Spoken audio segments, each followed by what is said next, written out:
கரெக்டாக அவன் 12:40க்கு என்னமோ அப்படியே அவன் ஃப்ரெண்டோட வந்திருக்கிறான்.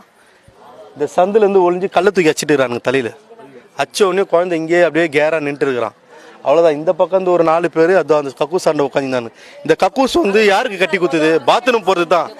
இவனுங்க வந்து இது உள்ளதான் கத்தியில் வச்சிருக்கிறானுங்க. இந்த கவுன்சிலர் இதுதான் கட்டி குத்துக்கிறாங்க தெரியல. மங்கை ராஜகுமார் தான் கவுன்சிலர், அவங்கள டிஎம்கே. அதுக்கு தான் இது உள்ளதான் கத்தியெல்லாம் வச்சிருந்துருக்கிறானுங்க. பையனை தலையில் வச்சோன்னே கேரானோடனே இந்த பக்கம் 4 பேர், இந்த பக்கம் 4 பேர். அவ்வளோதான். அவங்ககிட்ட நேராக வந்தால் மோத முடியாது. மலை மாதிரி இருப்பான். 10 பேர் இருந்தாலும் அச்சிருவான். பாக்ஸர் டக்குன்னு பின்னாடி தலையில் கத்தியில் வெட்டினானுங்க. கீழே விழுந்துட்டான். சதிச்சிட்டானுங்க. இந்த இடத்துல தான் சதிச்சிட்டானுங்க. இதை பசங்க பண்ணது எல்லாம் வந்து திமுக மகளிர் அணியில் இருக்கிற சுமதி, மகளிர் அணி பகுதி அமைப்பாளராக இருக்கிறாங்க. டிஎம்கே ஒரு குடும்பமே இல்லை அவங்க இங்கே. இது வந்து உதயநிதி ஸ்டாலின் டெப்டி சிஎமோட தொகுதி. இது முன்னாடி தான் அவரோட ஆஃபீஸ் இருக்கு.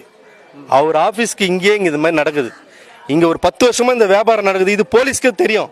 அவனுங்களே போலீஸ் எதனா ஒரு கேட்டால் மாமூல் தரோம் போலீஸ்க்கு.